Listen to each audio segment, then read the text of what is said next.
요즘 학교 폭력 트렌드는 어때요? 바로 소송 걸고 집행정지 걸고 졸업할 때까지 집행정지로 있다가 소송 1, 2, 3심 다 하려면은 뭐 3년 이상 걸리니까 고등학교 무사히 졸업하고 고등학교 졸업한 후에는 집행정지 풀려도 얘를 뭐 처벌할 수 없고 등등등 막 이런 방법들이 올라와 있어.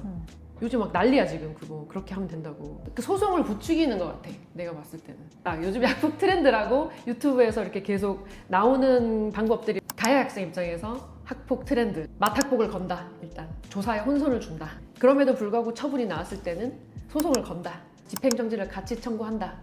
소송을 걸고 집행정지를 한 상태에서 집행정지를 인용받고 그러면은 전학처분이 나와도 전학을 안 가게 되니까 일단 세이브 오케이. 그런 다음에 집행정지가 된 채로 소송을 계속한다. 그래서 1심, 2심, 3심 각각 1년씩 3년 하면은 졸업한다.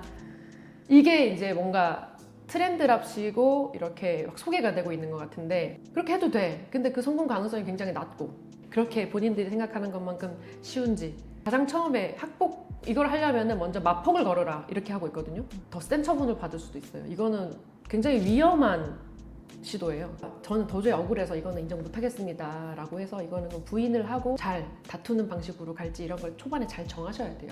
그럼 뭐 무작정 신고하고 소송 갈 거야, 이거는 그렇게 할 수가 없어요. 요즘에 나는 오히려 피해 학생 입장의 트렌드를 알려드리면 그냥 화력을 다 쓰는 방식으로 가요. 화력을 다 발사합니다. 학교폭력, 두 번째 형사, 세 번째 민사 그냥 다 같이 합니다. 시점만 잘 선택해서 하는 뿐이지 요즘 학교폭력 피해자들은 그렇지 않아요. 굉장히 강경해요. 형사 고소도 하고 소년재판 받게 하고 그 다음에 민사는 왜 거냐면은 민사는 그 부모한테 하는 거잖아요. 그러니까 그 부모한테도 삼중고를 겪게 해주세요라고 얘기하시는 분들이 많이 있는데 필요한 경우에는 그렇게 하고 있어요. 그러니까 어떻게 보면 요즘 트렌드는 언어폭력인 것 같아요. 신체폭력보다 언어적 폭력이 훨씬 더 많아요 요즘. 언어폭력이면 신체폭력보다 수위가 낮겠지. 서면 사과 정도 받겠지. 아니요, 절대 그렇지 않고. 점수는 그럼 어떻게 매기는 거예요? 점수를 매기는 법을 알려줄 텐데 5가지 요건이 있어요. 지속성, 고의성, 심각성, 반성 정도, 화해 정도. 이거에 각각 4점씩 이렇게 부여를 해서 그래서 이게 점수가 몇 점이냐에 따라서 1호 서면사과가 될 거냐, 학교 봉사가 될 거냐 이제 그렇게 쭉쭉쭉 지속적으로 언어 폭력을 한 사례랑 그다음에 한 번 세게 팍 때린 거랑 한번 비교를 해볼게요. 한 학기 내내 놀렸어. 얘를 뭐 패드립하고 그럼 지속성 4점 받았어. 고의성도 당연히 고의성도 4점이겠죠? 그다음에 심각성 같은 경우에는 하나하나의 내용이 막 심각하진 않아. 만약에 낮게 한번 측정해 볼게요. 반성의 정도에서도 한 그냥 다 중간으로 줘버릴게요. 자, 그러면 지속성하고 고의성만 만점을 받으면 학교 교체가 되는 거지. 한 번에 폭행을 했다. 자, 그럼 지속성 없죠? 0. 고의성은 여기서 많이 갈릴 수 있는데 이제 걔도 뭘 하고 나도 뭘 하고 이렇게 상호작용이 있으면 이게 내려갈 수 있어요. 근데 일단 4점을 다 줘볼게요. 심각성, 건 한번 주먹으로 얼굴 때렸건 했을 때 심각성이 크게 높지 않아서 이제 2점으로 줬어. 반성 정도도 아까 똑같이 우리가 반반 줘볼게요. 더 낮잖아요. 결국 지속성이 굉장히 문제가 돼요. 그래서 학교폭력에서 피해자가 신고를 할 때도 마찬가지고 가해자가 방어를 할 때도 마찬가지고 이 지속성 부분을 계속 집요하게 서로 다투는 이유가 0점이 나오냐 4점이 나오냐 문제가 될 수도 있거든요. 뭐랄까 경미한 사건들도 있잖아요. 예를 들면 뭐 초등학교 1, 2학년짜리가 지속성은 없었어. 0. 이렇게 고의성도 없고 고의성도 낮고 심각성도 낮고 그런데 얘가 반성을 안 하네. 서로 화해도 안 하네. 너무 어려. 그리고 부모님들끼리도 서로 감정만 내세우고 아무것도 안 해. 그래서 반성 점수도 없고 화해 점수도 없어. 사안 자체는 되게 약하잖아요. 근데 이게 점수가 어떻게 되는 봐봐요. 10점이 나와버려. 반대로 한번 볼게요. 반대로 강제추행이에요. 뭐 지속성은 없어. 그냥 한 번 있었다. 한 번 강제추행을 했다 쳐볼게요. 고의성 만점, 심각성도 뭐 엄청난 죄명이니까 만점. 이렇게 됐는데 얘가 반성을 엄청 해. 반성문 계속 내고 얘는 진짜 반성 많이 하고 있다. 인정돼가지고. 근데 화해 점수가 만약에 거의 상대방이 화해를 안 받아줘.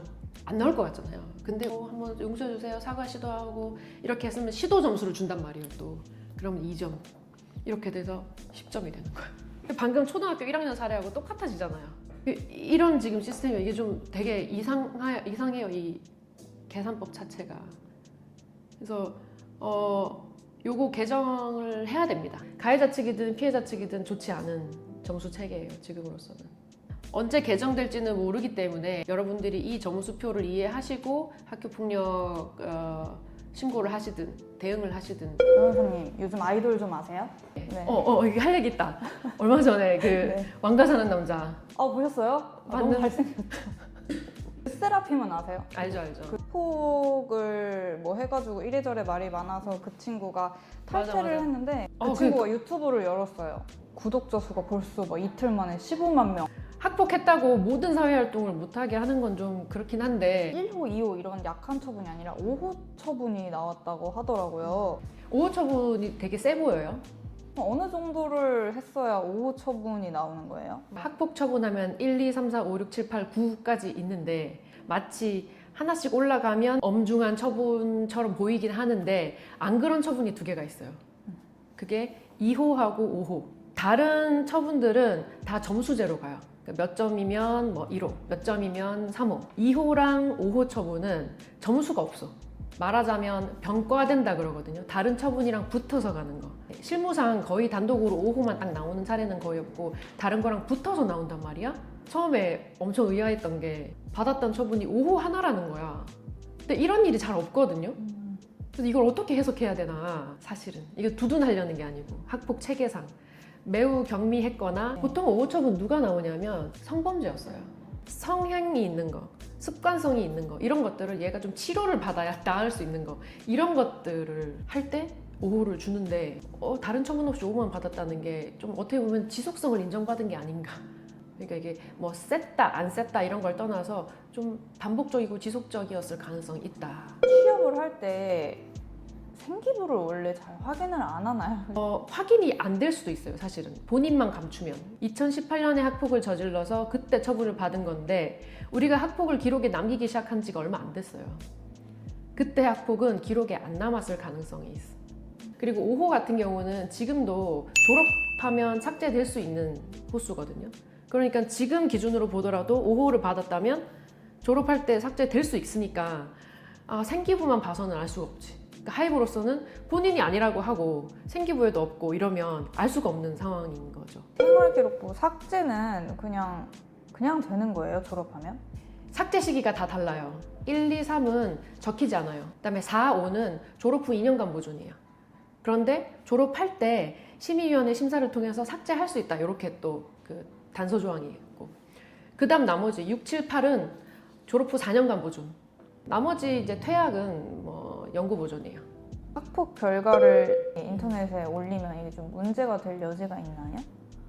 문제 삼으면 삼을 수 있죠, 사실은. 피해자 부모님이 이제 울컥하셔가지고 그거를 맘카페에 올린 사건이 있는데 그 명예소송 당하셨어요.